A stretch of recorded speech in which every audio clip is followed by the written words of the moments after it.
What floor? 4.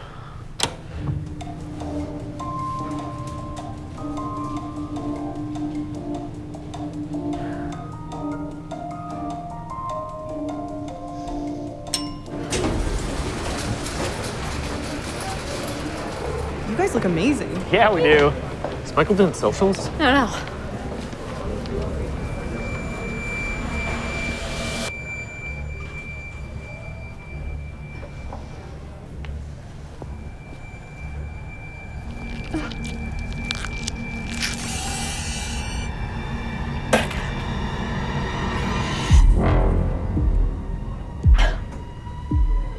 Tim, do you have those script revisions? Nice. How do I pronounce this? Come to me.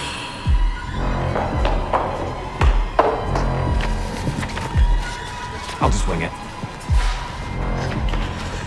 Do we still have a dance number?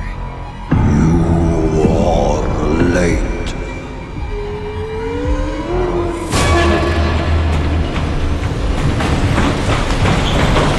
They're pretty good. Yeah. We gotta go. Okay. It's the 2025 Dead Meat Horror Awards! All right, you ready? Okay.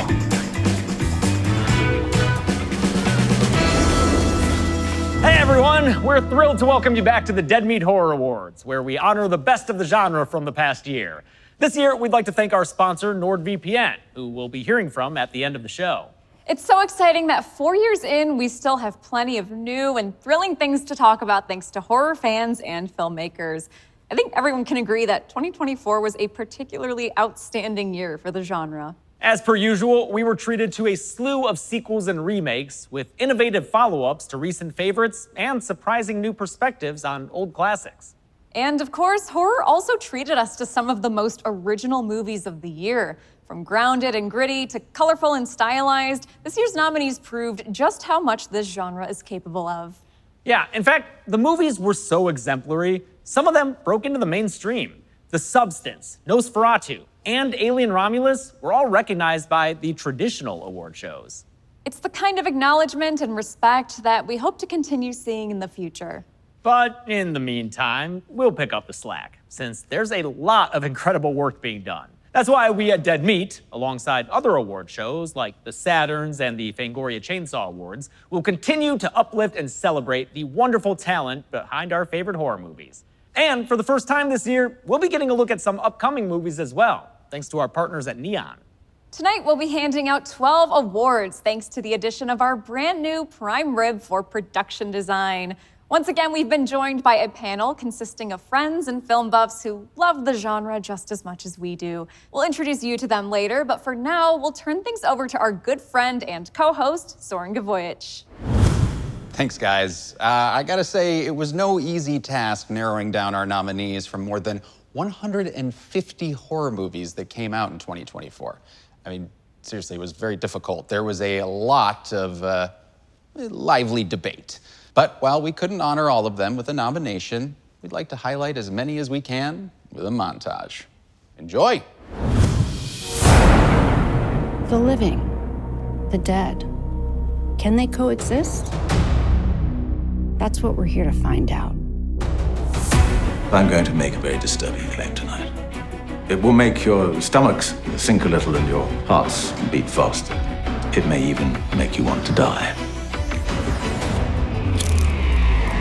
Run. You can hide, but you'll never get away. I was wondering when you were finally gonna show. Sometimes the wrong path leads us to the right place. You'll understand soon enough. Why are you doing this? Because you let us. Sometimes I don't see humans, I see devils. Shit. Get a load of this fucking guy. Daddy! What are you, animals? I'm sorry about what's gonna happen to you. Smile! Pretty girls should always smile! It's the only way to stop the monster. Monsters aren't real. Yes, they are.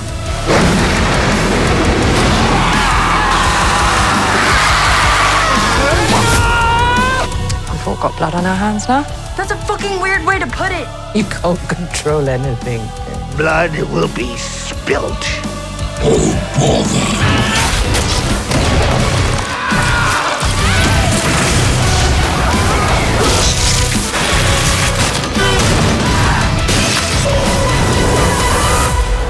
Fuck it. Let's break stuff. We'd like to kick things off with a category that I think belongs at all movie award shows, regardless of genre. From dance sequences to monster movement to simulated violence, stunts and choreography allow horror movies to bend the human body in ways that frighten and amaze. But those amazing moments don't come without risks. With cast and crew putting their safety and bodies on the line, it's up to talented stunt coordinators and choreographers to make sure people are comfortable and capable of executing a scene. Here to present the finalists for Best Stunts and Choreography is someone who's not afraid to throw their body into their performances.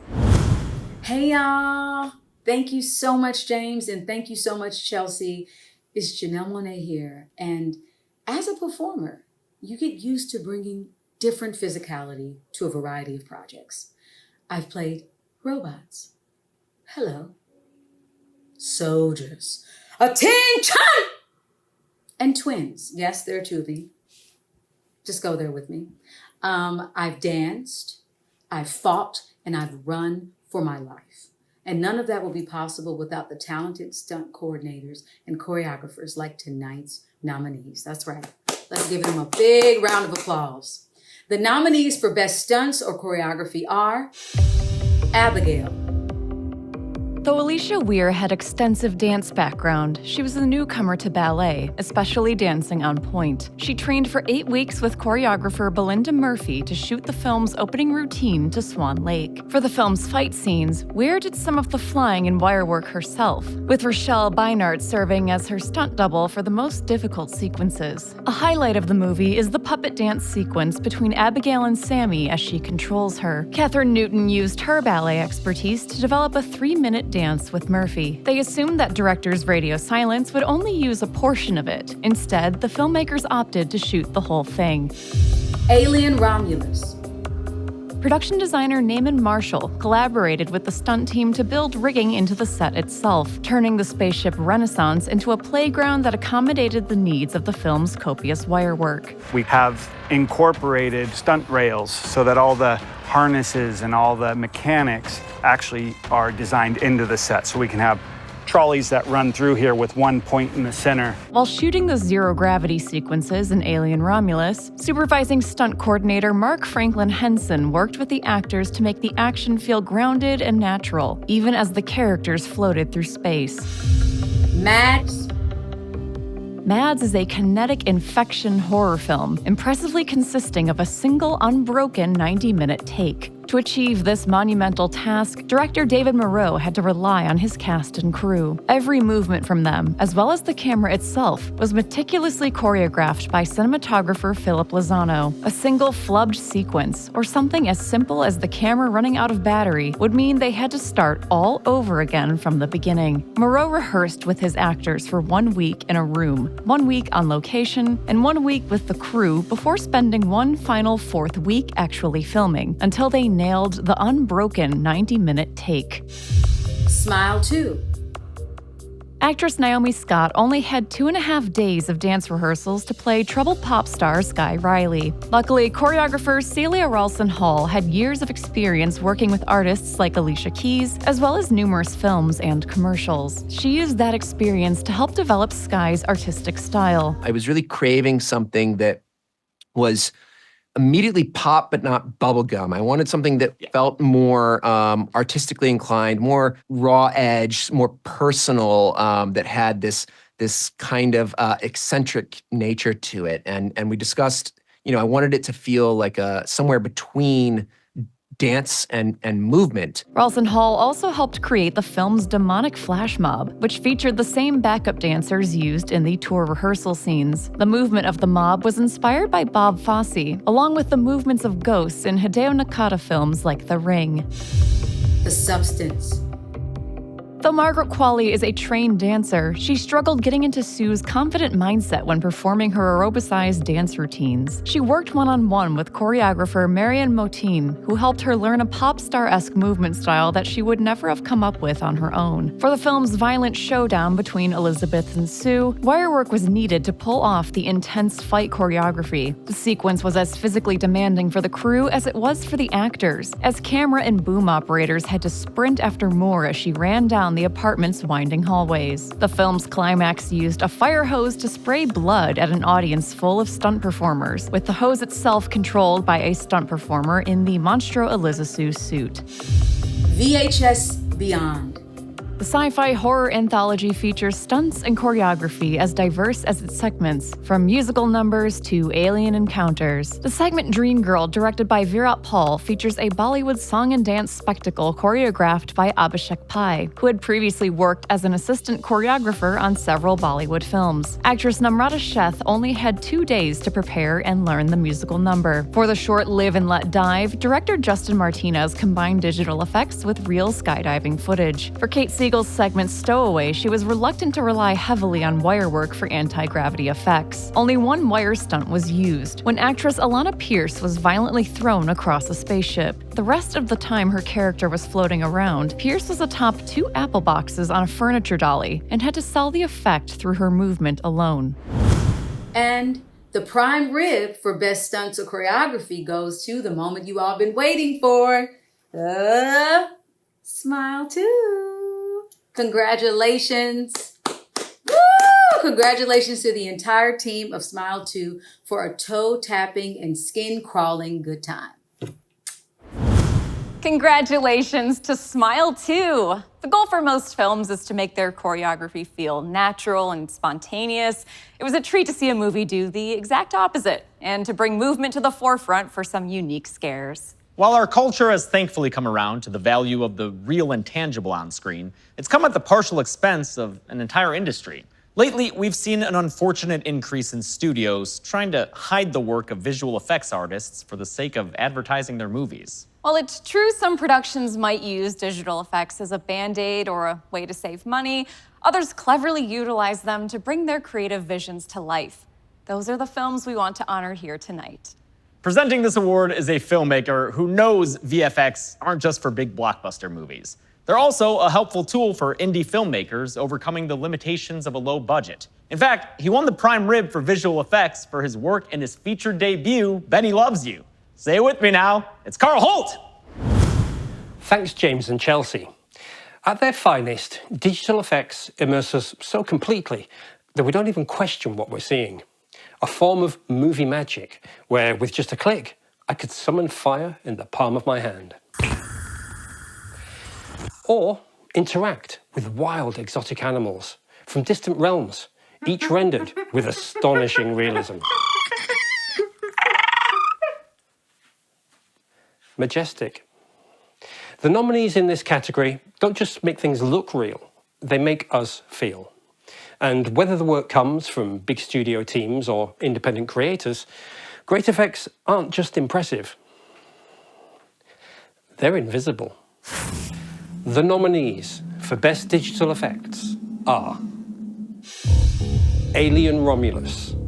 Director Fede Alvarez wanted Alien Romulus's practical and digital effects to work together seamlessly, with the audience unable to tell where one ended and the other began. This included sets, spaceships, and of course, the aliens themselves. ILM worked under visual effects supervisor Nelson Sepulveda Fauser to match the movements of the xenomorphs and facehuggers to their practical versions. The effects house was responsible for one of the film's most disturbing visuals, when an X-ray wand reveals a chestburster gestating inside a character's torso. To achieve this, they digitally built all the character's organs, skeletal, muscular, and circulatory structures, and then added an animation to match the practical chestburster puppet. They also animated the floating acid during the tense anti-gravity sequence, using multiple fluid simulations. We provided a series of acid simulations to the animation department to time and place for client approval.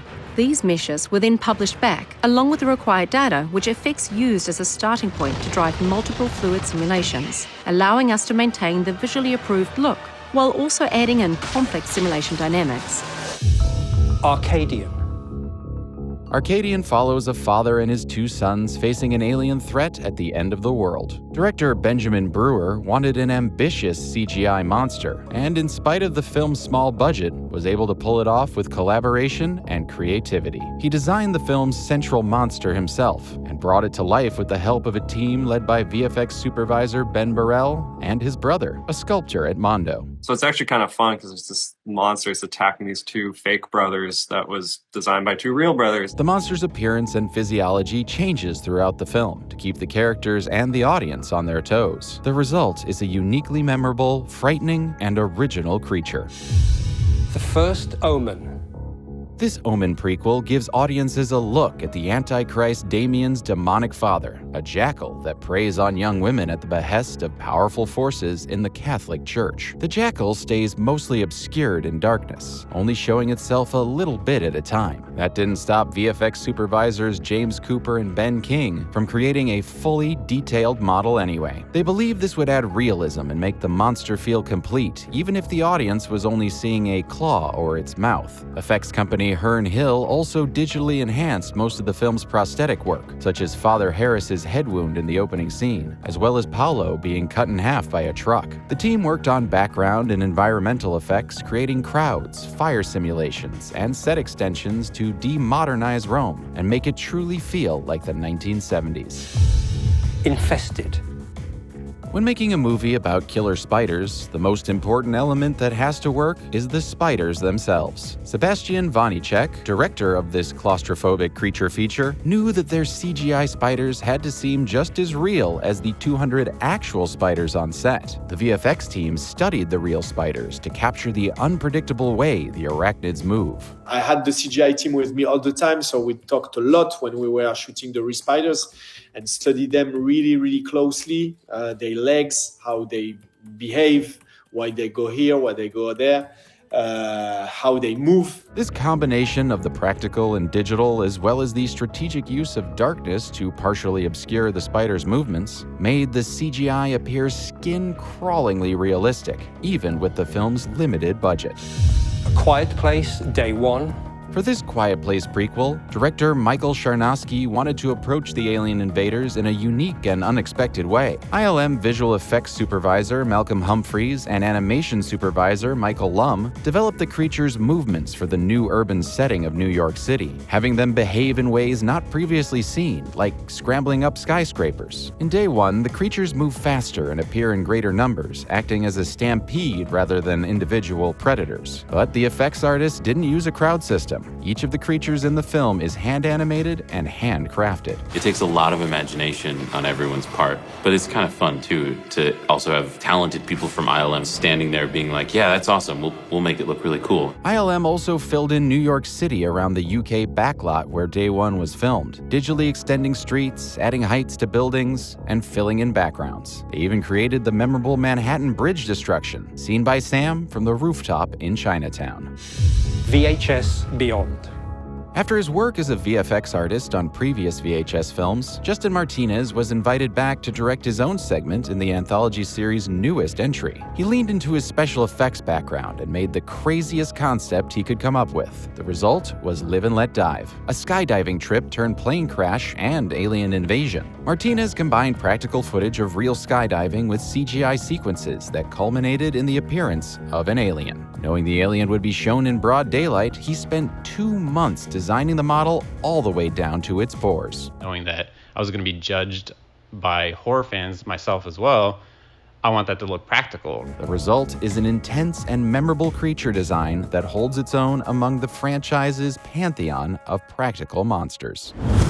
And the prime rib for best digital effects goes to, drumroll Benny,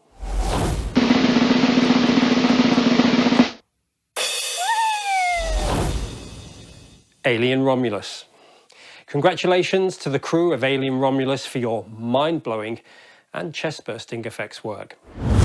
Congratulations to the effects artists of Alien Romulus. This film is such a perfect demonstration of why digital and practical effects should be working together and not against each other. Speaking of which, whether it's a crazy kill or an inhuman creature, practical effects have allowed horror movies to create the stuff of dreams and nightmares. But while it's an old school industry, effects artists are continually pushing boundaries and reaching new heights with their work. Our nominees in this category range from big budget blockbusters using cutting edge technology to scrappy indie efforts relying on creative problem solving. But all of them were powered by a love for the practical. Thanks, James and Chelsea. The horror genre has always had a long history of practical effects, from black and white movie monsters to the cutting-edge technology of today. This year's nominees made us feel a lot of things: whimsy and wonder, fear and disgust. But most importantly, they all added to that history with their incredible work. The nominees for Best Practical Effects are Alien Romulus.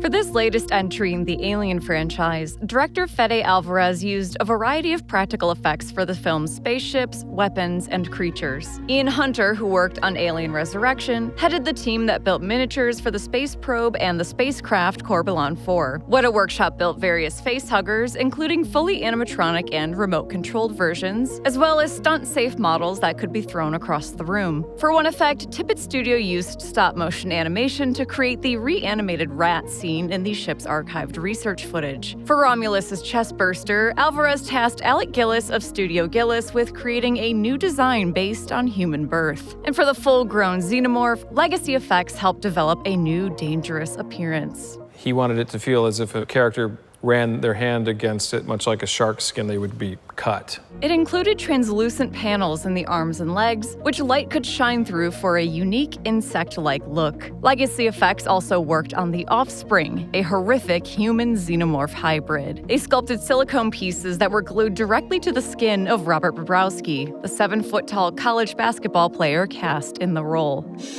Beetlejuice. From the beginning of this sequel's production, director Tim Burton wanted everything practical that was possible, honoring the original's legacy. The unique aspect of this film, more than any film that I've worked on, I would say in the last decade, is that nearly everything that I know of that was written in the script has been produced as a practical effect and has been executed on the set as a practical effect as well. This included an afterlife crawling with over 70 characters, not including background players, and the grossly memorable baby Beetlejuice. For this mini ghost with the most, the effects department cut up a baby doll and fitted it with new pieces. It became a rod puppet that was operated by 3 puppeteers on set. The film also features stop-motion animation during a plane crash turned shark attack, which took around 6 months to complete. In a Violent Nature. As an effects artist in his own right, filmmaker Chris Nash pushed to create unique set pieces for In a Violent Nature, his tribute to slashers. He succeeded many times over, including with one kill so unique it's nominated in its own category. Nash pitched the project to longtime friend Steven Kostanski, while the two worked on effects for the Prime Rib-nominated Psycho Gorman. You get really intelligent, creative, practical effects guys who've seen everything. They're gonna think of something fresh. Kostanski sculpted several iterations of Johnny's face and created life casts of all the actors. Thanks to Nash's careful storyboarding, they were able to build their effects efficiently based on what would be in frame. The film's log splitter kill was particularly difficult, as they only had one body and one take to capture the entire 3-minute-long dismembering. The Substance. For her flesh-focused film, writer-director Coralie Farjat turned to makeup effects designer Pierre-Olivier Persin to create the various practical mutations of main character Elizabeth Sparkle. I thought that half of it would be VFX, and a mix of techniques, and she was like, no, I want really flesh and blood to be real. The first transformation was the birth of Sue from Elizabeth's back. It used a sliced open silicone dummy that was so realistic, it was stitched up on camera with needle and thread. Sue herself was outfitted with prosthetic breasts to sell her inhuman perfection. Another transformation was dubbed the Golem and required actress Demi Moore to sit through 7 hours of prosthetic makeup. The final monstrous form, suitably nicknamed Monstro, required actress Margaret Qualley to don a full-body foam latex suit inspired by the Elephant Man. The character meets an explosive end with a practical effect that blasted blood everywhere. Stop motion.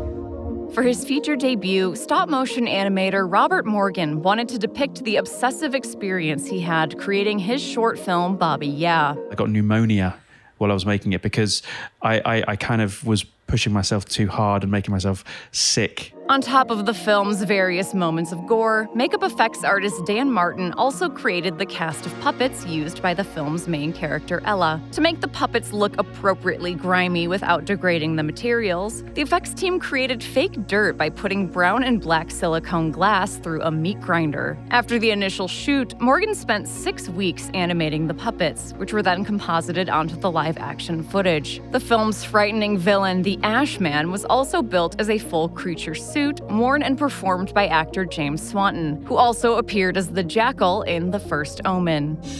Terrifier 3. Art the Clown's latest gore fest came with a higher budget than its predecessors, allowing series creator Damian Leone to expand his effects department. Providing much of the blood and bits this time was Oscar-nominated effects artist Christian Tinsley and his team at Tinsley Studio. Finding out the right place to, put these wires, and how do you get the blood to spray in a certain way, and, these brilliant artists who come in and paint it to make it look like flesh. I mean, it's not just, hey, let's just kill somebody. There's a lot more going on with these scenes to appreciate and admire. Tinsley created a digital sculpt and mold of Art's head for the horrific birth scene, and crafted the prosthetics and fake body parts needed to pull off the ambitious shower kill. He also applied the makeup for Victoria's Pale Girl transformation, and sculpted a new mask that better fit David Howard Thornton, allowing him more range of motion in his face. Jason Baker of Colosseum Studios designed Art's weapons, including the Frankensaw, and created the masks for a memorable dream sequence featuring a moving Holy Mary statue. For the film's many gory kills, production went through multiple 55-gallon drums of fake blood. And the prime rib for the best practical effects goes to The Substance! Congratulations to the crew of The Substance. Your work made this film sparkle. Thank you, Demian, for this award. I'm really thankful. This is great. I love the name, by the way. It sounds like something out of a Clive Barker novel. And even though I'm a vegetarian, I love it. And can't wait to get my rib. I'm really happy to see practical effects coming back to life. I felt really lucky I was the prosthetics and makeup effects designer on The Substance, and hopefully we'll see more crazy projects like that using that kind of effects in the future. Thanks again and enjoy the show. Congratulations to the team behind The Substance. The movie's effects are not only incredible, but so integral to the storytelling. They truly elevate the entire film. Back in 2023, we had the privilege of having modern horror master Mike Flanagan as a presenter. While this upcoming Stephen King adaptation isn't as frightening as his usual fare, these two legends coming together again is sure to be as memorable as always. This is The Life of Chuck.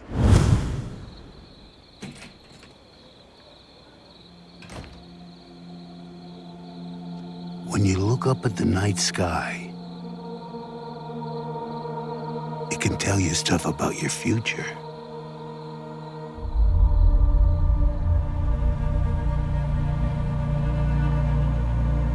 It won't lie to you. It's pure that way.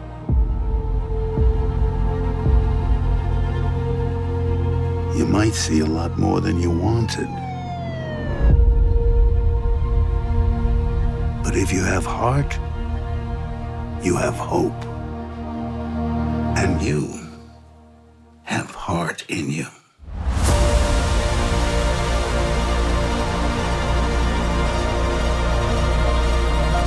The world, Chuck. Everything you've ever loved. Everything you see. Every year that you live, that world will get bigger and brighter. And more detailed and complex. You fill the whole thing. It'll be a universe.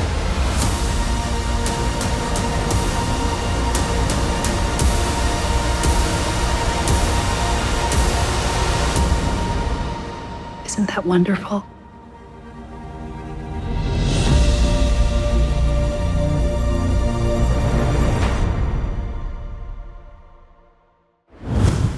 While we love being scared from the safety of our theater seats, at the beginning of this year, residents of Los Angeles experienced the very real fear of losing their livelihoods. Thousands of people, including members of our own team, were forced to evacuate as various wildfires burned more than 40,000 acres of the city. Our hearts go out to everyone affected by this tragedy. We want to take a moment to thank the members of LA's fire department and first responders whose tireless efforts helped save homes and lives. And in the face of apathy, your work and care, well, it helped bring our city together. And for that, we are incredibly grateful. Thanks, Zoran, and thank you to everyone who gave their time, effort, and resources to helping victims recover, including the more than 1,000 incarcerated firefighters. Next up, we're excited to recognize a new category for the Horror Awards this year. In the visual medium of film, production designers are responsible for so much of what we see on screen. From the costumes the actors wear, to the sets they stand on, to the props they use in scenes, production designers are often in charge of organizing entire worlds for a film. It's a job that goes beyond blending into the background. It is the background and the backbone of any horror film that wants to immerse you in the lives of its characters. Presenting this award is an actor who's traveled to all corners of the world thanks to the work of production designers. You might know him as an Antarctic mechanic, a Hollywood rancher, or your only friend in the face of an alien invasion. It's Keith David. Thanks, James and Chelsea. While actors bring a movie's characters to life, it's the talented production designers who conceive and construct the world in which those characters live. Whether it's transforming an existing location or creating one from scratch, a great production designer can achieve the impossible, like making a soundstage in LA feel like a research base in Antarctica. This year's nominees took us from outer space to the afterlife, from the shiny artifice of modern Los Angeles to the rat-infested streets of 19th century Germany. The nominees for Best Production Design are Alien Romulus. Alien Romulus is set between the events of Alien and Aliens, so production designer Naaman Marshall wanted to honor designer H.R. Giger and his work on the original film. He also took design inspiration from the 2014 video game Alien Isolation, as well as heavy-lift machinery like bulldozers and aerial cranes. Marshall worked with his design team and director Fede Alvarez to give the film's set a mix of grime and beauty, as seen in the Remus and Romulus sides of the central ship. We always felt like the Remus was maybe like an older like an older model of the ship, and then the Romulus was a newer version. And so the shape language, it's maybe a little bit more eclectic and antiquated on the Remus side, and maybe slightly more slick and modern on the Romulus side. Marshall faced problems like space limitations and difficulty shooting in a working power plant, but he met them with a clear vision and a willingness to create a vivid sci-fi setting. Beetlejuice. It's been more than 30 years since the original Beetlejuice, but production designer Mark Scruton wanted to maintain continuity in this sequel. He built a reference book of screen grabs from the first movie to ensure consistency down to the smallest detail. The afterlife in both Beetlejuice movies is full of distorted visuals, like a checkerboard floor that clashes with the set's perspective for a disorienting effect. The key thing to the afterlife compared to the real-world environments was that everything was distorted and warped.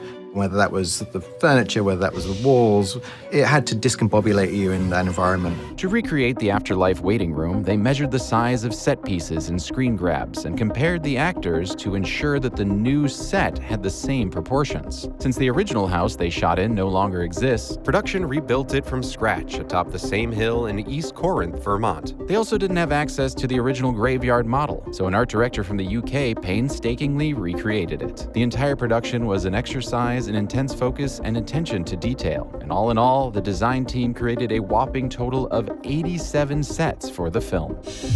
Heretic Heretic sees a pair of Mormon missionaries trapped in a house with Mr. Reed, a villain who gradually goes from Mormon-friendly to sinister and threatening. Directors Scott Beck and Brian Woods wanted Mr. Reed's home to reflect this gradual shift and worked with production designer Phil Messina to achieve it. I started thinking of the progression of the spaces in step with the tone. And as they go deeper into the house, the story gets more harrowing. Though it starts with an ordinary living room filled with warm colors and lighting, each room gets progressively colder and stranger. Messina maintained this through line with every element of the design, from Reed's model of his own house to the clocks and the bamboo fountain dripping water in the library, all of which tied in with the sound design to gradually increase the film's tension. Just as the characters don't know what lies beyond each door, the filmmakers wanted the audience in a constant state of suspense as the characters progress deeper into the house. Lisa Frankenstein. For this 80s set horror comedy, production designer Mark Worthington leaned into the over-the-top design tropes of the decade, using classic colors like pink and seafoam green. While the interior of the main house was built on a stage, they managed to find a house for the exterior that perfectly suited the rest of the film's look. So sometimes you have to be quite flexible. There was a different house we were going to use first, but their HOA wouldn't let us film there at very last minute, so we very, very kind of quickly had to put together finding a new house, and the pink one is what we wound up with. Worthington worked to create contrast between Bachelor's Grove Cemetery, where Lisa feels at home, and the hostile world of her stepmother's house. Janet's home was an ode to the worst in 80s design, while the cemetery was inspired by the 1800s and its romantic poets like Lord Byron. The contrast between the two served to highlight Lisa's status as an outsider in the everyday world around her. Nosferatu. Production designer Craig Lathrop described Robert Eggers' take on Nosferatu as a production designer's dream. To create the world of this gothic horror tale, Lathrop and his team built over 60 sets over the course of 9 months on location in Prague, aiming for as much historical accuracy as possible. These sets included the houses, the monastery and its frescoes, the chapel full of rats, and Count Orlok's terrifying castle. A lot of conversations when we were trying to find a castle, and the fact that we couldn't find one that was, in the right amount of disrepair. They wanted the castle to feel like it had been abandoned for a long time. For the exterior, they used Corvin Castle in Romania, where Vlad the Impaler was supposedly once imprisoned. The castle's interior was built by Lathrop from scratch and designed to look as decayed as its owner. Terracotta tiles were placed on a sand floor to make it appropriately uneven, and the space was then filled with columns and oppressive stone walls. Lathrop preferred to use Eggers' vision and research as inspiration rather than referencing the original film in order to create a new take on the classic story. The Substance. Coralie Farja worked with production designer Stanislas Redele to create an environment full of symbolic meaning rather than realism. Elizabeth's penthouse has long, winding hallways and little decor, with a mix of old-fashioned and futuristic designs. The bathroom, where multiple transformations take place, is stark and white, reminiscent of a laboratory. The Los Angeles skyline seen through the penthouse window was a multi-story printed backdrop rather than an LED or green screen. I didn't want to shoot on green screen because it was going to be like 70 days in front of a green screen, which is hell. Every set was built with meaning behind it. The long hallway at her work represents Elizabeth's long career, with the end of it always in sight. And because of its minimalistic design, the substance seems timeless and universal. And the prime rib for Best Production Design goes to Nosferatu. Congratulations, Nosferatu, for creating a world as dark and decrepit as its vampiric villain. Congratulations to the team of Nosferatu. This level of period design is usually only reserved for big budget dramas. It's super weird and exciting to see it applied to the horror genre. Our next category is one that's incredibly important to us. We've been lucky enough to build a whole brand, company, and livelihood off the backs of awesome movie kills, so it's always special to highlight some of our favorites. This is your last chance to back out of spoilers for the movies below, because we are about to reveal some seriously sick moments from them. Presenting this category is a screenwriter who's made more than a few contributions to the art of on-screen death. He's penned some of the best kills of the modern slasher era, many of which we've had the pleasure of covering on this channel. It's my pleasure to introduce Michael Kennedy. This is what I look like without makeup on. Actually, this is what I look like without makeup on. Thanks, James and Chelsea. You know, there are a lot of ingredients that go into cooking up a good kill. You need a unique method, a striking visual, maybe a fucked up writer or director or two. But most importantly, you need the perfect victim to tie it all together. The nominees tonight, well, they run the gambit of well-deserved deaths you can cheer for, and some that'll just make you squirm in your seat. The nominees for Best Kill are Luther and Azrael. In Azrael's post-apocalyptic setting, humans are hunted by the Burned Ones, vicious creatures drawn to the scent of human blood. When one of his traps goes wrong, cultist Luther learns firsthand just how brutal these monsters can be.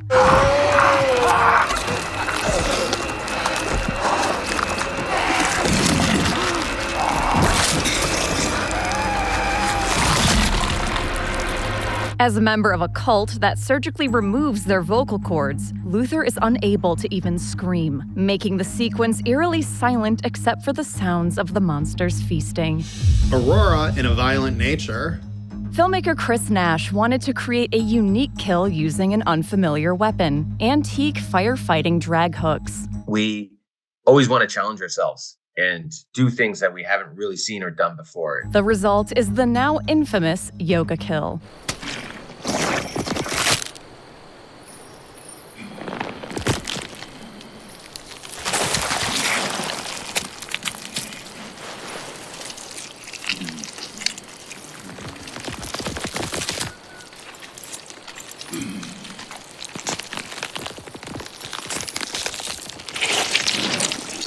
To achieve the kill, prosthetic FX lead Steven Kostansky built 3 50-pound silicone dummies of actress Charlotte Crean, each able to bend at different stages of contortion.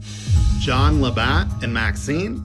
Sleazy private eye John Labatt meets a messy end when he's trapped inside his car and compacted at a junkyard. Kevin Bacon gives a memorable performance as his character is reduced to a puddle of blood. Give us this day our daily bread. Forgive us our trespasses. Forgive those who trespass against us. And deliver us from evil.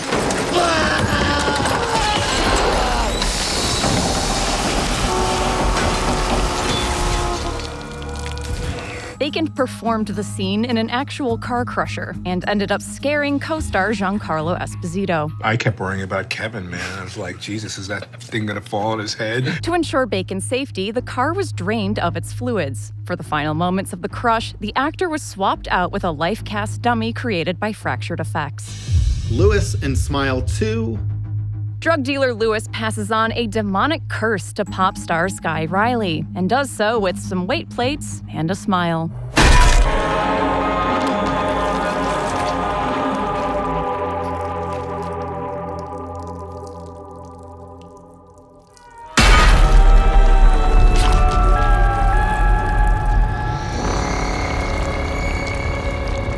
Filmmaker Parker Finn knew he needed to one-up Laura's inciting death from the first film, so he went in the opposite direction. Instead of a sharp weapon, he used something blunt and brutal. When he is hitting himself with that, he sort of creates this game of peekaboo where every time he hits himself, we have to wait to see how bad the damage is. Prosthetic makeup artist Jeremy Sellenfriend created progressively gorier looks for each hit, based on references pulled from MMA fights. The final stage used digital touch-ups to cave in Lewis's nose, and a puppeteer to peel back a loose flap of flesh.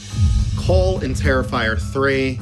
College kid Cole makes an age-old slasher misstep and gets busy with his girlfriend in the shower. That leads to a chainsaw churning which splits him open from bottom to top.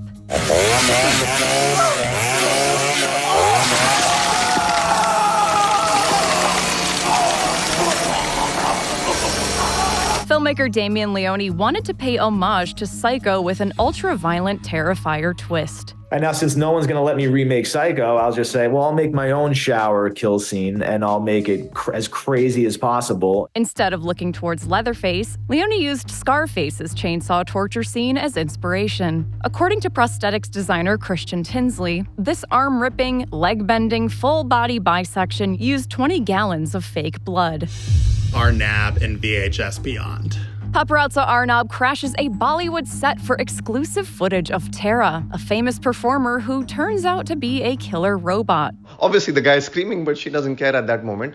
And she doesn't probably know how it feels. She's just thinking or this machine is thinking in a very different way. Her rampage culminates in a face-off with Arnab, literally, as she dismembers and defaces the photographer so she can wear his skin as her own.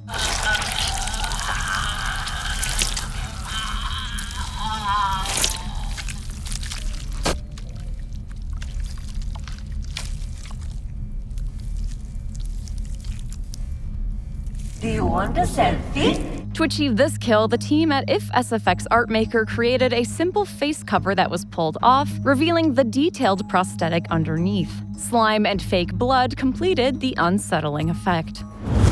So let's see who the prime rib for best kill goes to.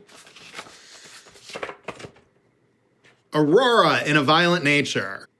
I mean, right?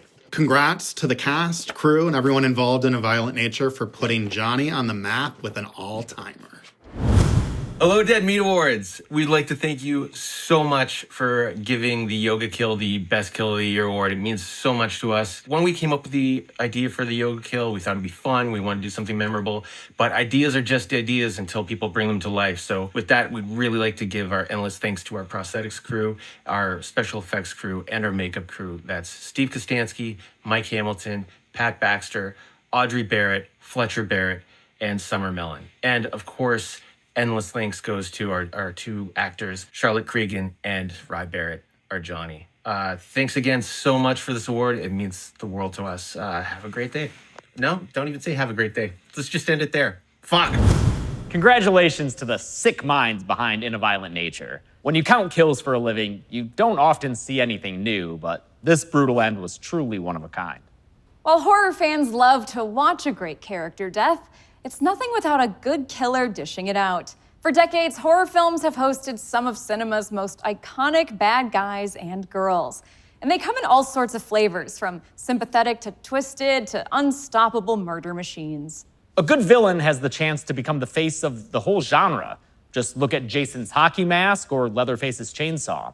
Our nominees this year add their own iconography, with new takes on old foes, returning champions, and two villains we never even saw until their movies came out. To present the award for Best Villain, we have two actresses behind a previous Prime Rib winner. Their combined talents built a baddie who's already a bona fide icon and is returning to our screens this year in Megan 2.0. Please join us in welcoming Amie Donald and Jenna Davis. Thank you, James and Chelsea. Evil comes in all different shapes and sizes. Jenna, you're doing it again. Oh, sorry. Evil comes in all different shapes and sizes, especially if you're in a horror film. But the very best of horror villains don't just elevate the movies they are in. They transcend the screen and keep scaring us long after the credits roll. The nominees for Best Villain are Abigail from Abigail.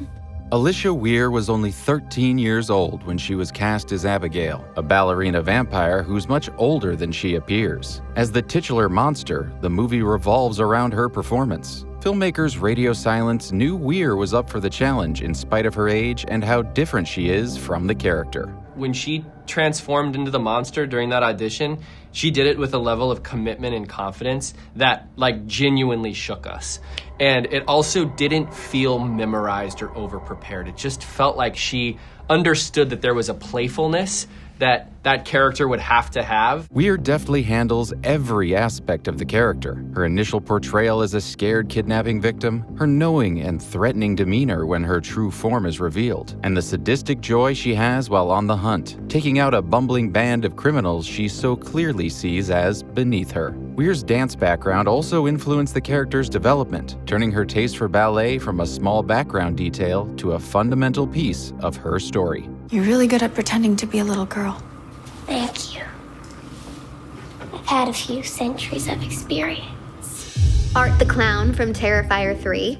Art the Clown brings holiday fear to town in the third Terrifier, which features some of the series' most extreme scenes yet. David Howard Thornton reprises his role as the silent killer clown, who won the Prime Rib for Best Villain 2 years ago for Terrifier 2. He once again brings a theatrical physicality and wicked playfulness to Art's latest killing spree. It's an endearing performance despite the malice, and filmmaker Demian Leone didn't want the character to become too cute and cuddly. To keep fans from getting too comfortable with Art, Leone included scenes of him killing kids and torturing characters who had been nice to him. Thornton has seen his fair share of gore as the killer clown, but one kill in Terrifier 3 was almost too much, even for him. It involved force-feeding someone a live rat. What it was is in that scene is I don't handle puke very well.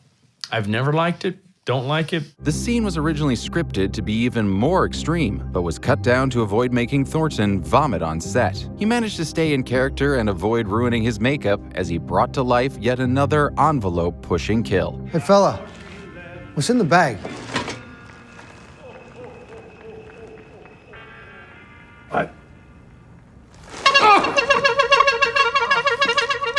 Count Olaf from Nosferatu. Writer-director Robert Eggers began conceiving his take on the oldest surviving vampire film almost 10 years ago. Bill Skarsgård was involved from the start. Originally, he was cast in the role of protagonist Thomas Hutter, before the project fell apart. When Nosferatu rose from the dead, Skarsgård went from hero to villain and was cast as the terrifying Count Orlok. Eggers strived for historical accuracy with Orlok's design, styling him like how a 16th century Romanian nobleman would have really looked, which, yes, includes that magnificent mustache. Eggers rejected the rodent-like appearance of 1922's Orlok, instead opting for a Count who resembled a monstrous walking corpse. David White did the prosthetics and design, which were applied by makeup artist Stuart Richards. Skarsgård's transformation makes him unrecognizable in both appearance and voice. In fact, he worked with an Icelandic opera singer, training himself to speak in a voice that was as low and resonant as possible. Leave there your conveniences. Set out the deed and sit. Or do you not wish to wait till morning? I wish you to do as I request. Johnny from In a Violent Nature.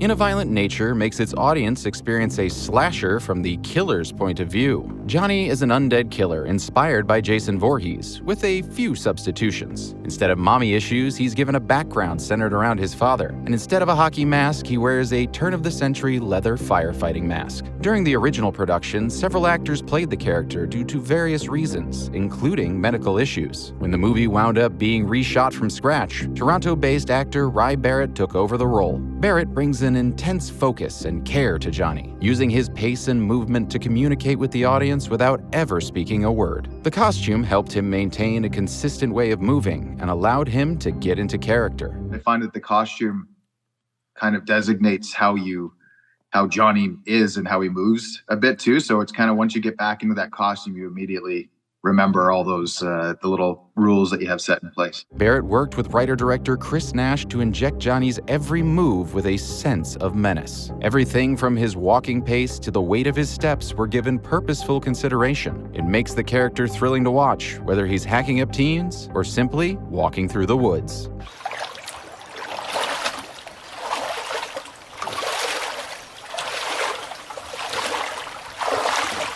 Longlegs from Longlegs. Nicolas Cage found the experience of playing a satanic serial killer to be surprisingly freeing. I found it very liberating to play a character that looked and sounded nothing like me. It allowed me to go to certain places I wouldn't have been comfortable going looking as myself. For the character's nightmarish look, makeup department head Felix Fox was inspired by the character's glam rocker past, as well as the series Botched, which highlights the effects of poorly done plastic surgery. Silicone prosthetic pieces were applied to give Cage's skin a stretched, puffy appearance. White powder makeup was then applied over the entire face. The effect had to hold up under any condition, since he's not just seen in the dark, but also outside during daylight and under harsh indoor lighting. It was important to filmmaker Oz Perkins that Longlegs be more human than monstrous. He insisted there be a sadness to the character, and Nicolas Cage agreed. Cage was inspired by Lon Chaney's performances as monsters who were as tragic as they were scary, such as The Phantom of the Opera. Cage also based the role on his own mother, whose voice he said he could hear in his head as he worked on the character. Longlegs is an eerie, surreal counterpart to the intense and focused Detective Harker, and their final face-off is one of the year's most memorable horror movie moments. Make me go now, and I have to come back, not once, not twice, but as many times as I like. Solange from the front room.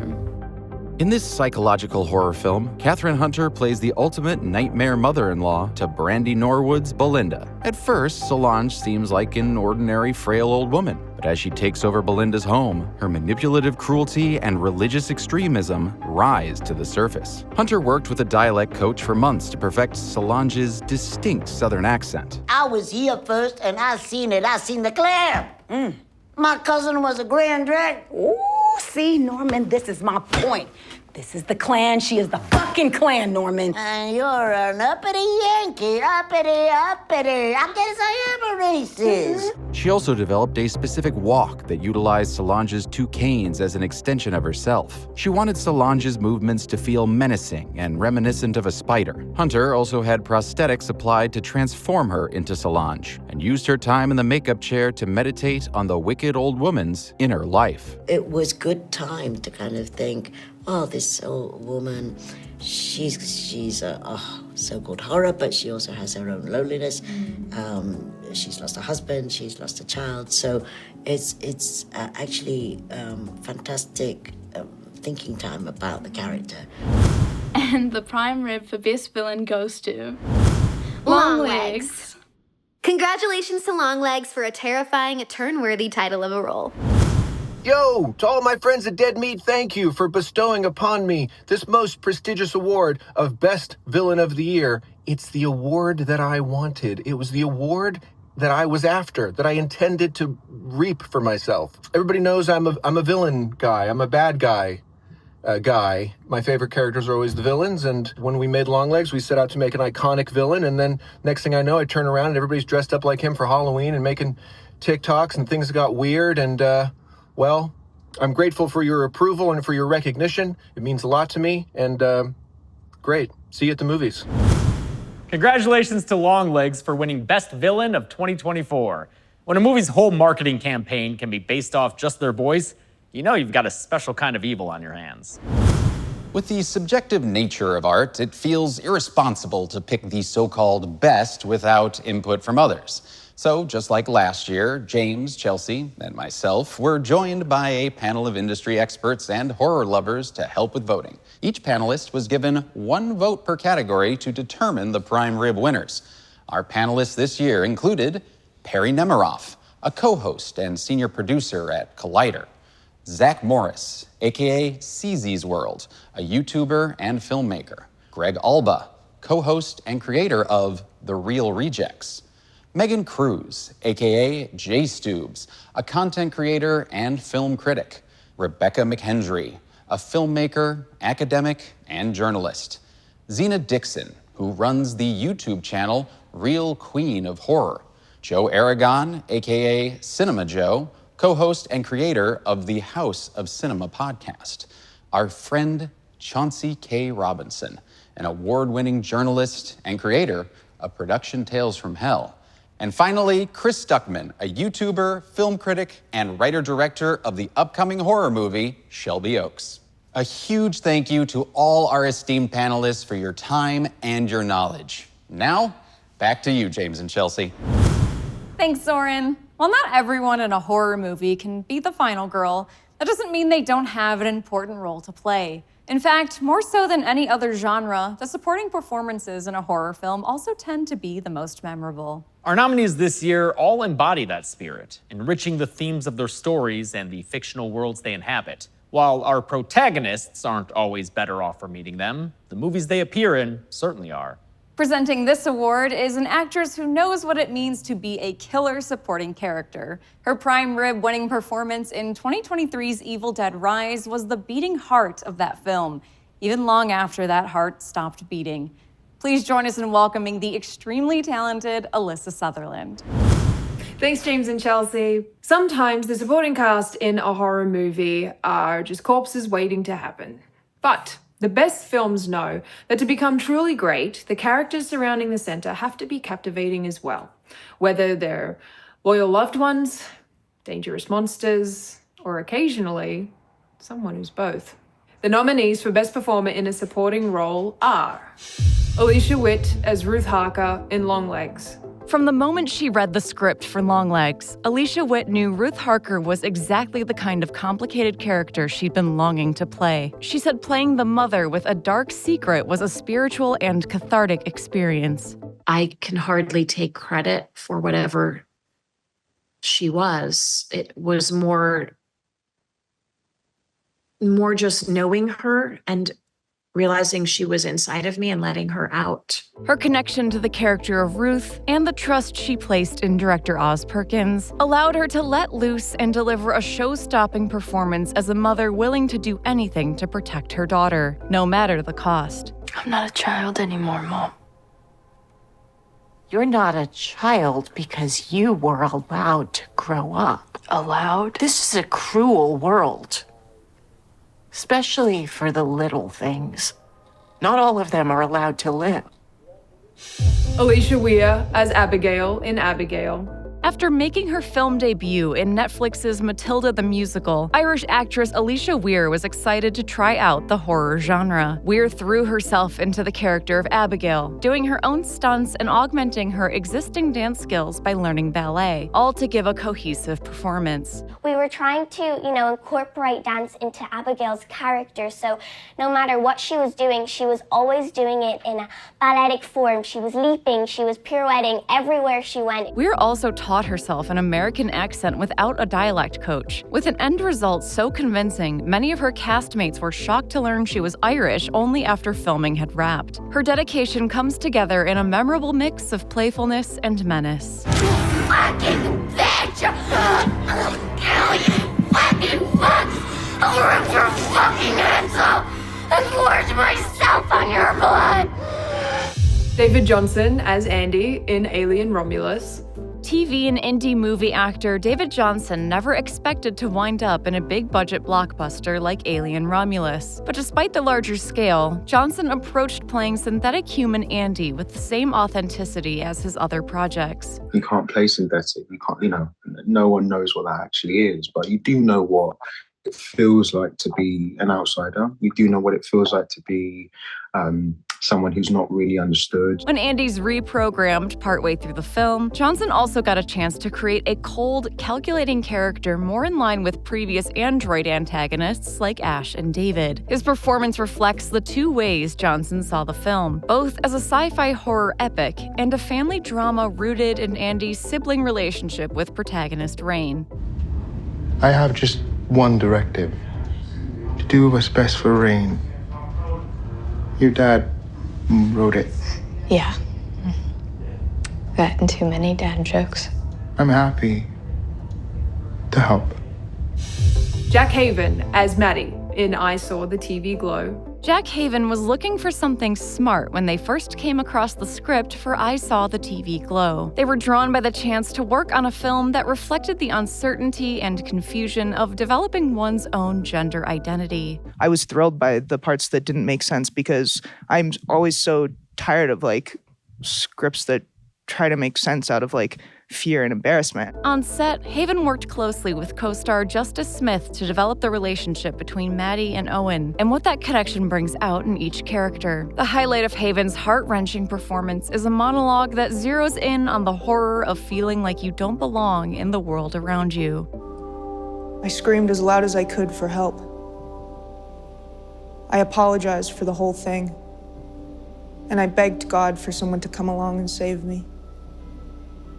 I tried and tried to claw my way out, but that burnout guy had packed the dirt in too tight, just like I'd asked him to do. James McAvoy as Paddy in Speak No Evil. When director James Watkins set out to remake Denmark's Speak No Evil, he knew James McAvoy was the actor he wanted for his new antagonist, the brutal serial killer Paddy. McAvoy drew from figures like Andrew Tate to inform the family man's twisted brand of masculinity and his desire to pass it on to the children he kidnaps. If True North is the kind of the touchstone for his moral compass, or it should be, it's just you can't find it anywhere. He's just got his own moral code. It's not the same as anybody else's. McAvoy took up weightlifting to build up Paddy's imposing figure. His physically intimidating presence is matched with a gleeful sadism that makes Paddy a truly terrifying figure. You fucking people. We are gas-free Teslas. You're line coat tuna. Giving yourself a gold star because you made friends with a couple with a disabled kid. Makes me fucking sick. Margaret Qualley as Sue in The Substance. Margaret Qualley is no stranger to challenging material, but she had her work cut out for her when it came to playing Sue, the youthful other half of Demi Moore's Elizabeth Sparkle. Qualley underwent intense physical training to achieve Sue's idealized body, but navigating the film's subject matter still took a mental and emotional toll. I can be pretty nice to myself, but when the idea is to play quote unquote perfect, it can be really hard. So I guess I'm proud of not losing my mind. Qualley also played the deformed Monstro Alyssa Sue in the film's climax, donning a claustrophobic bodysuit and prosthetics for 8 arduous days of shooting. Despite her struggles, Qualley delivers a seamless performance that holds up much better than her character's body does. Thank you so much, everybody. I'll see you next week. And in the meantime, take care of yourself. And the prime rib for Best Performer in a Supporting Role goes to David Johnson for his performance as Andy in Alien Romulus. Congratulations to David Johnson for selling 2 different sides of the same character. It's a hard thing to do. Congratulations to David Johnson for his far from robotic android performance. It's no small feat to be a standout character when you're standing next to a xenomorph. Taking on the leading role of a horror film comes with a lot of pressure.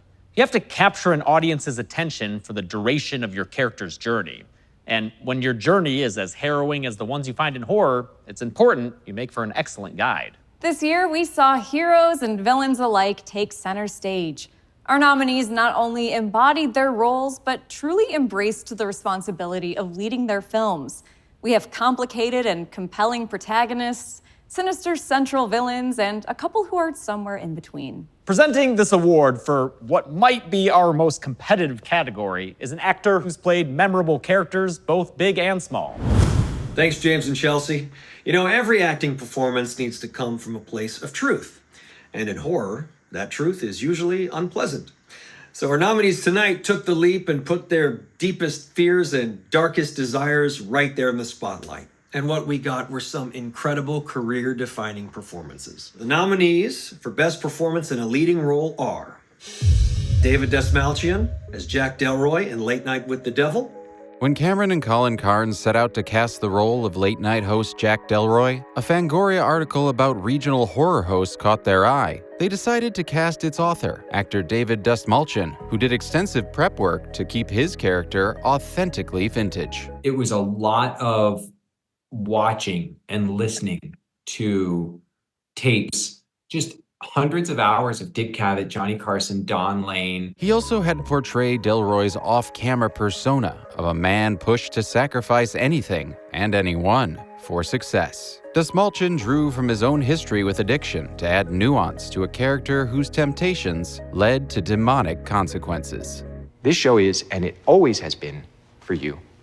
We love you, Jack! And Leo, can we please get that woman a Nielsen viewing diary? Come on. Thank you all. What do you say, Night Owls? On with the show, huh? Yeah! Willa Fitzgerald as the lady in Strange Darling. Upon reading the script for Strange Darling, Willa Fitzgerald knew she wanted the role of the lady, whom she described as a puzzle of a character seeking out human connection.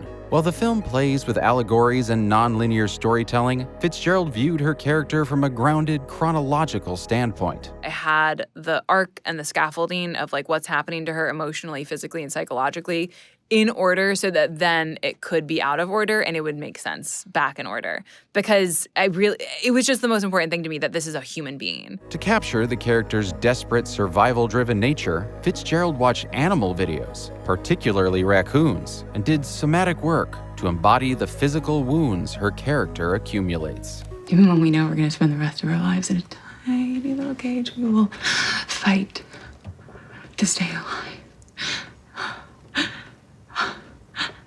I always used to wonder why people did that. Hugh Grant as Mr. Reed in Heretic.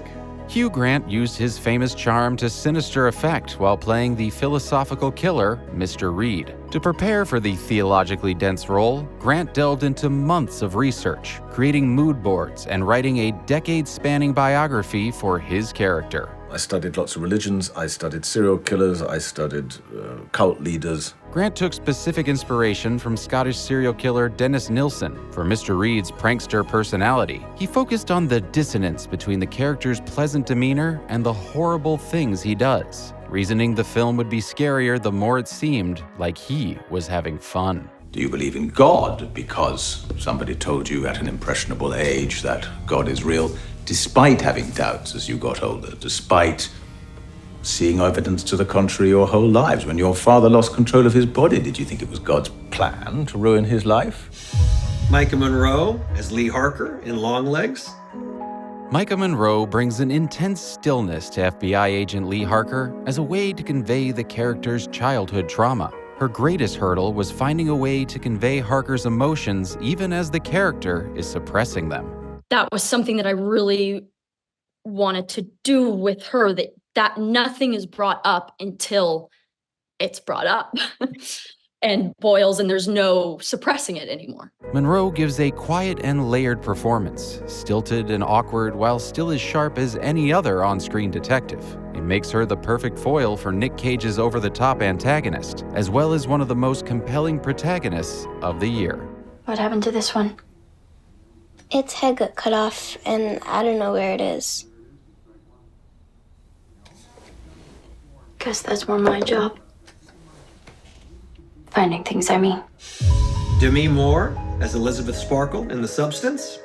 Demi Moore was considering retiring from acting altogether when she booked the role of Elizabeth Sparkle, an older actress being forced out of her own career. Moore felt an instant connection to the character, but the process of playing her proved difficult. From the extensive prosthetics she had to wear, to the emotional toil of confronting her own fears about aging and perfection. For me, it was not about being glamorous. It was actually about really being willing to go to the unattractive places, to the super vulnerable, raw places. She worked on and off set to dive deep into the character's desperation and pain, resulting in a performance hailed by critics as her best yet. The balance just needs to be respected. So respect it.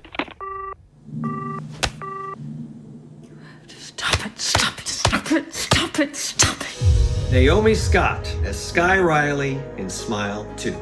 Naomi Scott was a fan of director Parker Finn since the debut of his short film Laura Hasn't Slept, which was the basis for the original Smile. Drawn by Finn's character-driven storytelling, Scott jumped at the opportunity to play haunted pop star Sky Riley in the follow-up. She is being perceived at the highest, in the most intense way. She's crafted a version of herself that she's put out into the world and then projected back to her, but I don't think she quite also knows who she truly is. The fame can really add fuel to the fire. Scott drew on her experience as a vocalist to help craft Sky's stage persona, co-writing several of the songs used in the movie.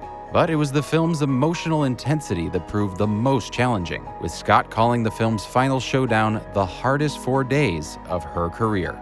Every good thing in my life ends up broken because of me. I hurt everything and everyone I touch. And the prime rib for best performance in a leading role is Actually, for the first time ever, 2 people. David Dastmalchian in Late Night with the Devil and Demi Moore in The Substance. Both were magnetic and career-defining performances, as were all the nominees, by the way. But these 2 were both #1 in the ratings, so you had to respect the balance. Congratulations, everybody. Hello, Dead Meat. Thank you for this honor. I'm so touched. I love Dead Meat. And so it's really cool that I get to be recognized for being a part of a film that I'm so proud of.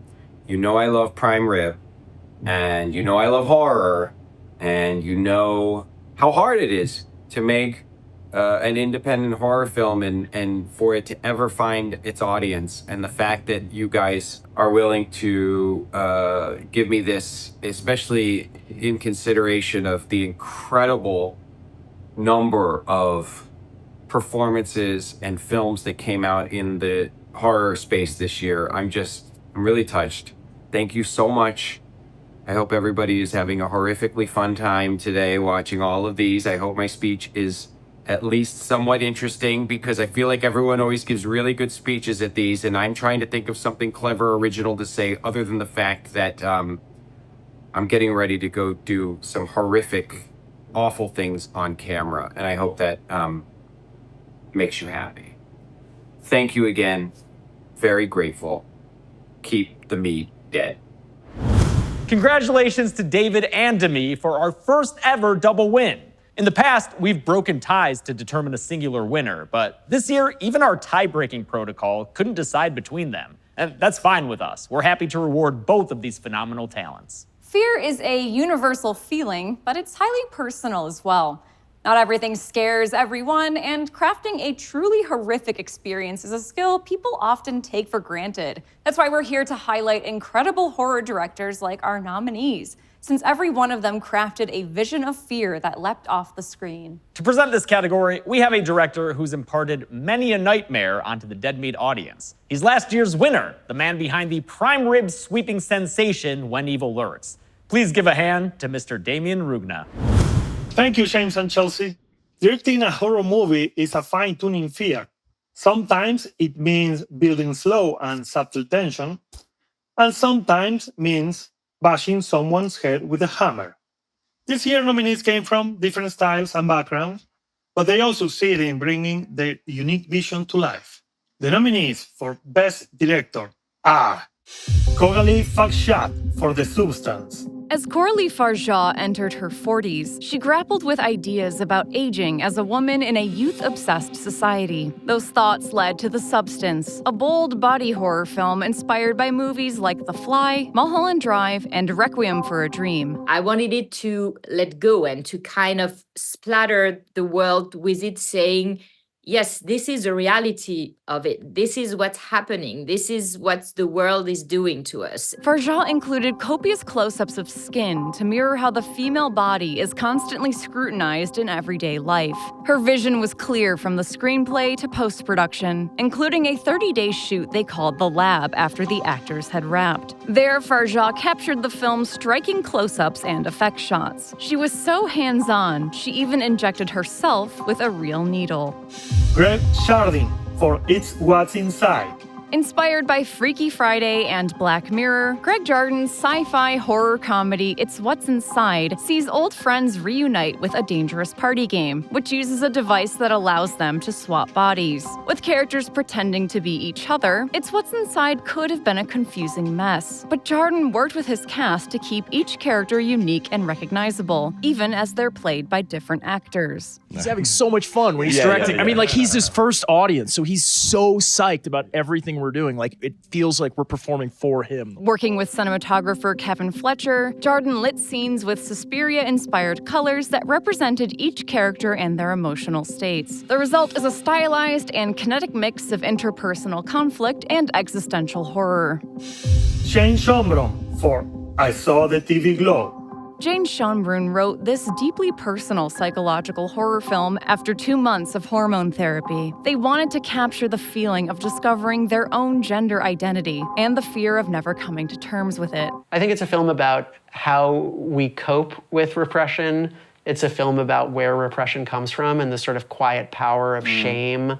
And it's a film about how that can eventually and finally crack in a way that you can't hide from anymore. They drew from their love of 90s television to create The Pink Opaque, an otherworldly show that demonstrates the power of fandom for young people experiencing loneliness and dysphoria. I Saw the TV Glow borrows from the surrealist tone of David Lynch and the body horror of David Cronenberg for a haunting, dreamlike experience unlike any other.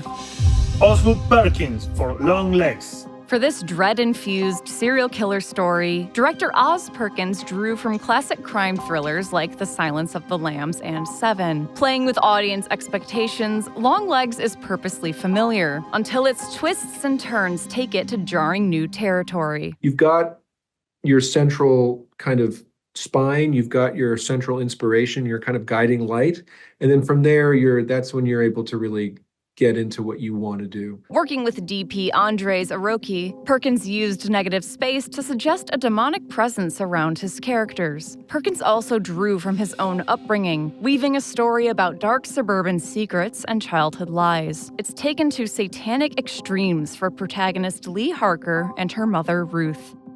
Parker Finn for Smile 2. When Parker Finn returned to helm the sequel to his own feature directorial debut, he wanted to take the story in an unexpected direction. He became compelled by high-profile singers who were forced to have their traumas play out on a public stage. This idea, as well as pop stars from Britney Spears to Lady Gaga to Taylor Swift, inspired the character of Sky Riley, and Smile 2 was born. To bring the horror of Smile to the dazzling world of a pop superstar, Finn contrasted the glitz and glamour with a cold, threatening, and almost alien feel, combining gold hues and glitter with harsh, bright lights and sparsely decorated environments. Sky is a character who is split between the demands of celebrity and everyone around her in her life versus the real person behind the scenes. And I really loved that dichotomy. It felt like a really right place to start for a Smile film. It's all about the horror beneath the spectacle and the gilded cage of fame that Sky has found herself trapped in.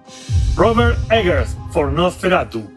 Robert Eggers has been trying to resurrect Nosferatu ever since he saw the film as a 9-year-old. Like his previous work, Nosferatu is exhaustively researched and steeped in the real history and folklore of northern Germany in the 1800s. Eggers immersed his cast in the setting. He wrote a full novella about his version of Ellen Hutter and created off-camera set details that only his actors would see. In the Hardings' living room, I remember nosing around in the drawers at the back of the set. They weren't really going to be used, but they had all these, I opened a drawer and there were these handwritten love letters between Anna and her husband, which are there, which is amazing. His obsessive attention to detail and historical accuracy were shared by his design team, from costumes to sets, as they worked together to realize his most personal film yet.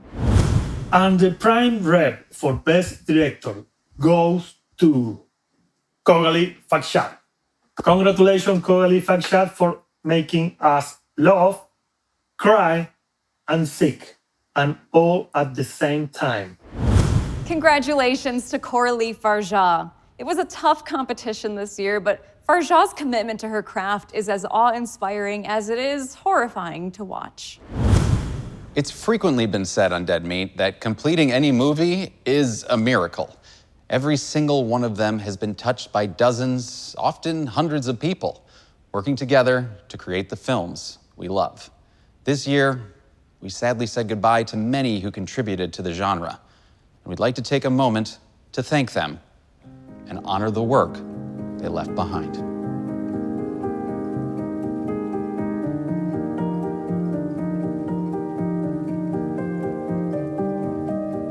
Pazuzu has brushed you with his wings.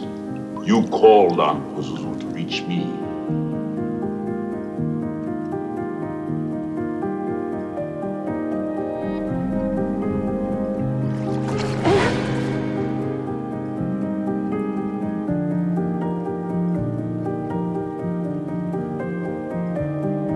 I believe the finest films being done today are done by the original, innovative filmmakers who have the courage to take a chance and to gamble. So I say to you, keep gambling, keep taking chances.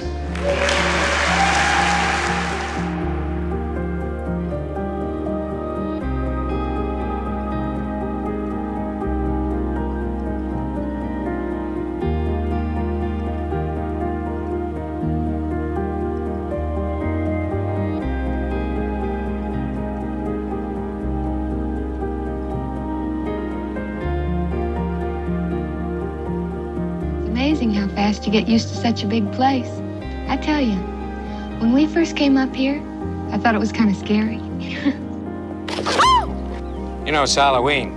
I guess everyone's entitled to one good scare, huh? Yes, sir.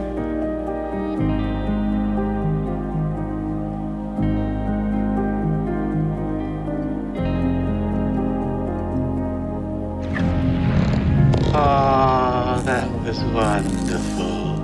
A toast. A toast to, yes, long friendship.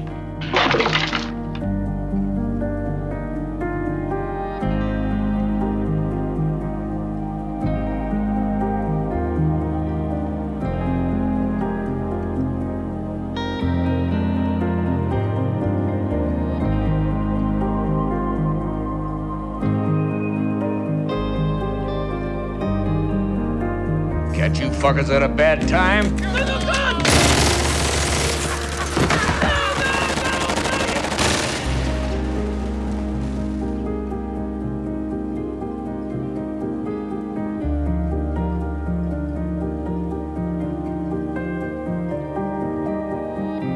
You were not content with the stories, so I was obliged to come. Be my victim. Be my victim. I am the writing on the wall, the whisper in the classroom. Without these things, I am nothing. So now I must shed innocent blood.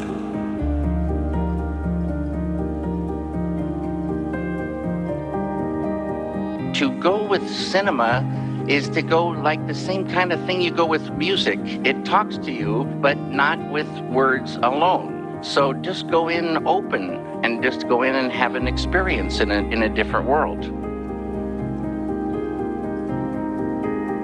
The hardest thing in this world is to live in it.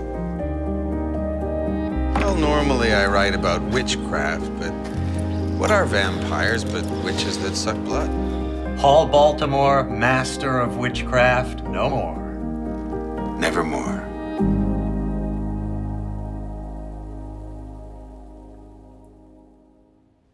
Thanks to all of you for your talent and care. You'll be dearly missed by all of us in the horror community. We're now coming to the part of the show where we present the category voted on by you, the audience.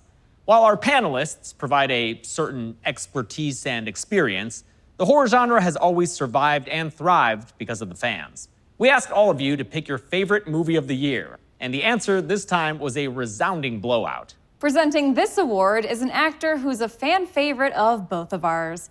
Horror fans may recognize him as a suspected serial killer in Summer of '84, or from his hilarious performance in Scare Package 2, Rad Chad's Revenge. But he will always be near and dear to our hearts as Harry Crane from the impeccable Mad Men. It is our immense pleasure to welcome Mr. Rich Sommer. Thank you. Thank you, friends. Thank you, James and Chelsea, for having me. It's an honor to be here. My name is Rich Sommer, and I am here to present the prime rib for fan favorite of 2024. Now, sometimes it feels like there's a war between critics and audiences. Some people, they just want a great story, and some people just want a great scare, and some people just want some good old-fashioned blood and guts. But once in a while, a movie comes along that seems to tick all the boxes. It covers all the bases. It fires on all of the cylinders. And this year's winner of the prime rib for fan favorite of 2024 was overwhelmingly voted on by the thousands of Dead Meat viewers who voted, choosing it. They said everybody agreed. This is the one. It's a movie that brought everybody together. It's gonna maybe give us world peace. I don't know, remains to be seen. The winner of the prime rib for fan favorite 2024 is The Substance. Congratulations to the cast and crew of The Substance for finding a way to synergize good art and good entertainment and, bringing us all together, buying the world a Coke. Congrats. Congratulations to The Substance. I really didn't know how the vote would go this year, but the fact that this weird French body horror flick won speaks to how universal its story is. As the horror genre continues to grow, we have more ways than ever to make our skin crawl. The latest new addition is Together, the feature debut of writer-director Michael Shanks, which we have a preview for right now.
Horror fans are no strangers to remakes and sequels. In fact, franchising is kind of the bread and butter of the genre. After all, what would Jason be if he was still a little swamp boy at the end of Friday the 13th? While critics might turn their noses up at them, horror continually proves the merit of retelling stories, giving them a chance to grow and evolve like the best campfire tales. Presenting this award is a personal friend of ours. She's been in shows like Gotham Knights and Doom Patrol, and movies like They Slash Them. Horror fans will get to see her this year in a sequel of her own, Final Destination Bloodlines. Please welcome our friend, Anna Laurie. Thanks, James and Chelsea. Oh, better be careful. Don't want to get Final Destinationed. Telling new stories in familiar territory is an art form all in its own. And as the past few years have proven, even the longest-running franchises are ripe for redefining and reinterpretation. This year saw some series expand to new territory and others return to original form. The nominees for Best Remake or Sequel are Alien Romulus. The seventh entry in the standalone Alien franchise, Alien Romulus is an American and British co-production that takes place between the events of the first two films. The movie follows a group of young space colonists who encounter terrifying creatures while attempting to scavenge an abandoned space station. Navarro, are you alright? What's wrong? What do you need?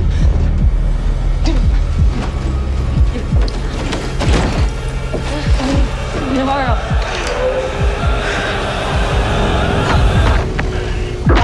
The film was written and directed by Fede Alvarez and produced by Michael Pruce, Walter Hill, and franchise creator Ridley Scott. This is a much needed and well overdue upgrade for humanity. We simply cannot wait for evolution anymore. The First Omen. The First Omen is an American film that serves as a prequel to 1976's The Omen. It follows an American nun working at a Catholic orphanage in Rome, where she uncovers a sinister conspiracy to bring about the Antichrist. Now, how do you control people who no longer believe in your stories of fire and brimstone? People who do not seem to fear. You create something to fear. The film was directed by Arkasha Stevenson and written by Stevenson, Tim Smith, and Keith Thomas. It was produced by David S. Goyer and Keith Levine.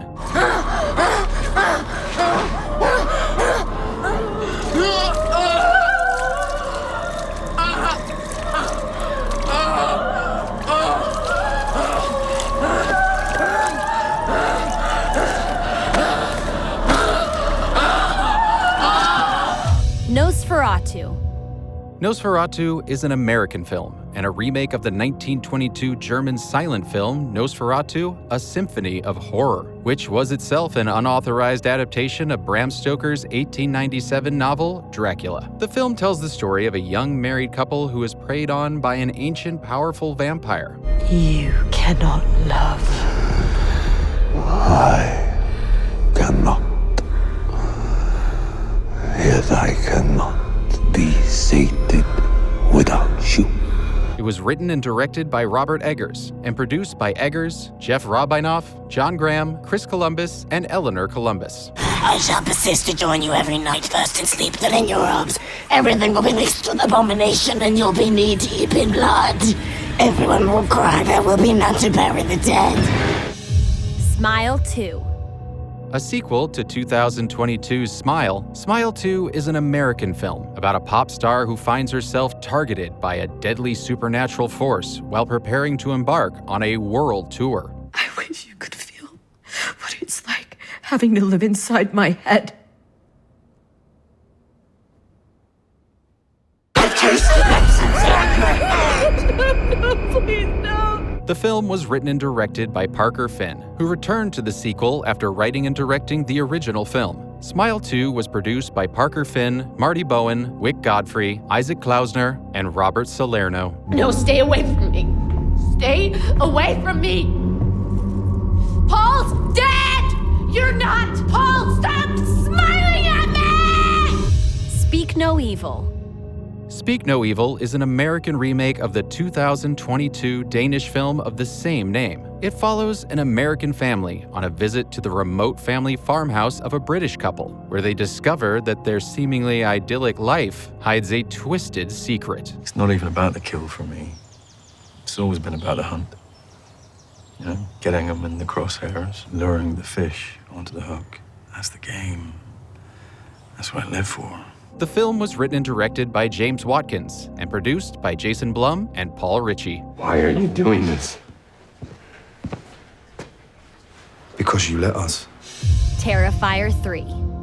The third entry in the famously bloody franchise, Terrifier 3 is an American film that follows the final girl, Sienna Shaw, 5 years after the events of the previous film. She attempts to return to a normal life during the Christmas season, only to find herself pursued by Art the Clown and his demon-possessed accomplice. Demons try to enter our world, only they can't do it alone. They have to choose a vessel. Someone recently deceased who functions as a bridge between worlds, but not just anyone. Someone sinister. The film was written and directed by franchise creator Demian Leone and produced by Leone and Phil Falcone. I hope you like it.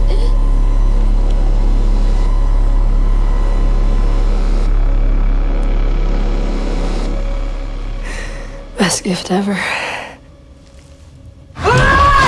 And the prime rib for Best Remake or Sequel goes to Smile 2. Congratulations to the cast and crew of Smile 2 on bringing their demons to the big stage. Hey, Dead Meat. Thank you guys so much for the award and for all the Smile 2 love. I don't know what to say. Genuinely, last year there were so many good horror films, and it's just an honor to be included. And yeah, thank you, truly. Congratulations to the team behind Smile 2, which proves the power of pairing a repeat villain with a completely different protagonist. Excellent job all around. As long as horror has existed as a genre, it's been a way to explore ideas and fears traditionally rejected by mainstream media. As a result, the genre has become a haven for outsider art and experimental filmmaking. Our nominees this year embrace that spirit of innovation, tearing down traditional structure and tone to create wholly unique experiences for those willing to engage with them. Presenting this category is a filmmaker who can produce as many laughs as he can scares. He's brought plenty of both to audiences with films like Scare Me, Werewolves Within, and this year's Hard Eyes. Please make some noise for writer, director, and comedian Josh Ruben. Thank you very much, James and Chelsea. You know, the horror genre is where we can tell really bold, wild, scary-ass tales, not unlike this year's nominees. And we in the horror community, we wouldn't have it any other way. And so it's my immense pleasure to present this year's nominees for Best Original Film. The nominees for Best Original Film are Heretic? Heretic is an American film about a pair of Mormon missionaries who find themselves trapped in a deadly game of philosophical cat and mouse. We're being studied. I think he wants to learn something about us based on which door we open. Is that the game? The film was written and directed by Scott Beck and Brian Woods, and produced by Stacey Scher, Julia Glauzy, and Jeanette Volturno. It will make your stomachs sink a little and your hearts beat faster. It will make you sick. It may even, I'm very sorry, make you want to die. In a Violent Nature? In a Violent Nature is a Canadian film that presents a typical slasher from the perspective of its unstoppable killer. You remember me?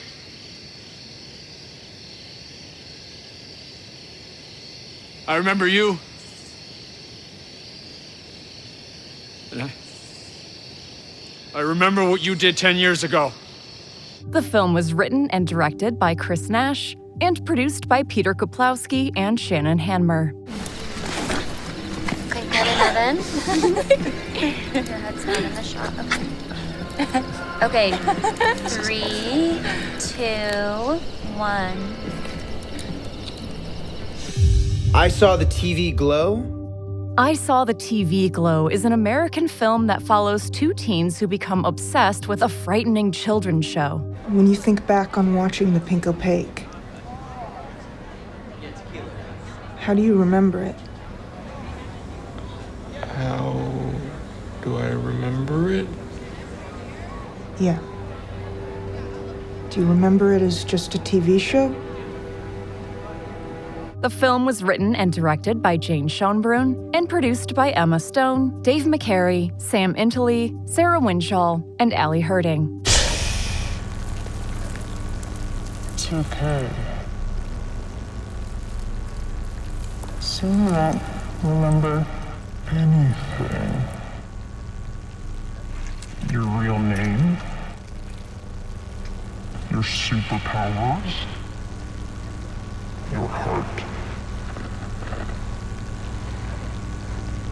You won't even remember that you're dying. Longlegs? Longlegs is an American film that follows a young FBI agent's hunt for a satanic serial killer. You said 4 were murdered. I don't understand. Neither do we. A letter was left with the bodies, written in a coded alphabet and not in the hand of anyone in any way connected to the families. So we have 10 letters like it, made by the same hand, 10 houses, 10 families over the past 30 years. And all of them signed with one word: Longlegs.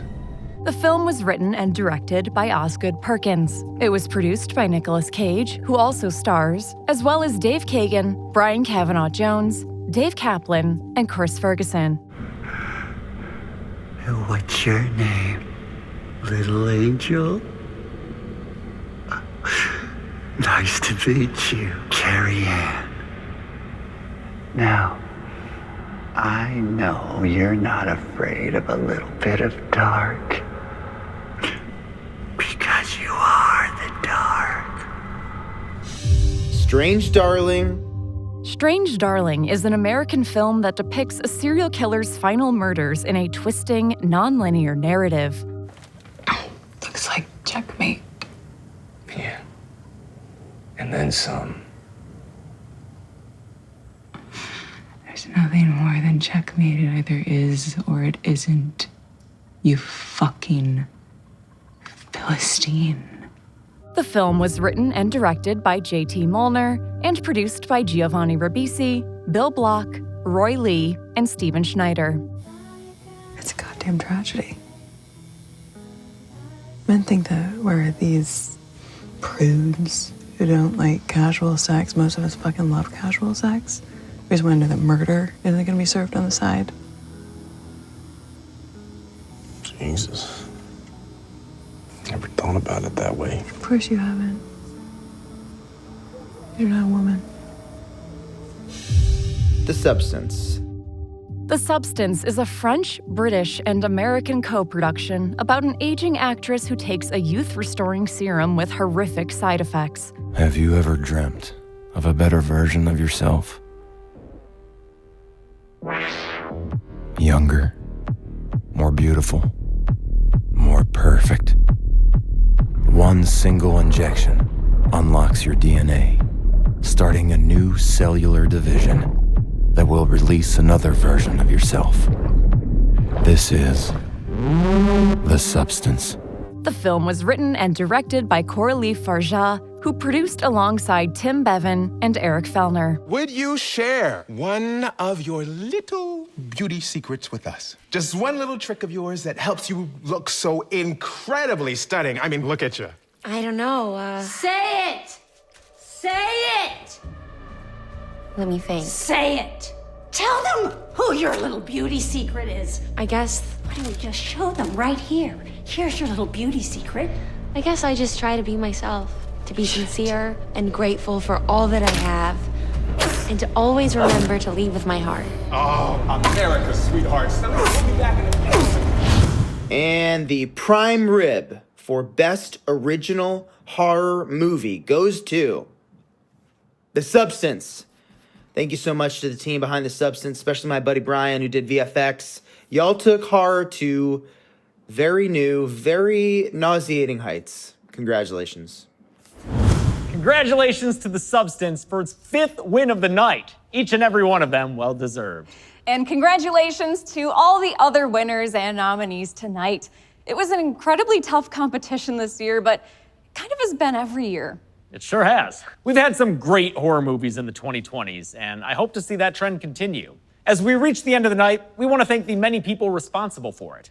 Once again, our producer MK Vandenberg, who put the show together, our wonderful co-host Zoran, and the entire Dead Meat team. They've been working on this thing for months, and will continue working on it after we're done shooting this footage. We'd also like to once again thank our panelists this year, as well as the production crew here in the studio with us tonight. And finally, we'd like to thank you, the viewer, for supporting horror films and horror filmmakers, and also us. We only get the opportunity to do things like this thanks to your dedication and support. We'll see you next year, everybody. But until next time, I'm James A. Janice. I'm Chelsea Rebecca. And this has been the Dead Meat Horror Awards. Be good people.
Hey there, thanks for clicking the link. I'm here to tell you about a great shared housing plan that...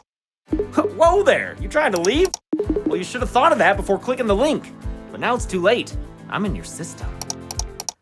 And I know what you're thinking, but James, it was your link. I can trust you. But can you? Can you? After all, phishing attacks often mimic friends or coworkers to steal your data by providing links that look close to a legit website. That's why you always need to check the link, especially the hyperlink domain, and why you need today's sponsor, NordVPN, for added security. NordVPN works to keep your internet secure with features like threat protection that is always keeping you safe from malicious sites, downloads, trackers, and intrusive ads, even when you're not connected to the VPN. Plus, it keeps all your data safe behind a wall of next-generation encryption, with a kill switch as a final measure. So don't be haunted by an army of me's. Get a 2-year plan at a huge discount, plus 4 additional months free when you use the link nordvpn.com/horror-awards. Plus, with Nord's 30-day money-back guarantee, it's risk-free. That's nordvpn.com/horror-awards.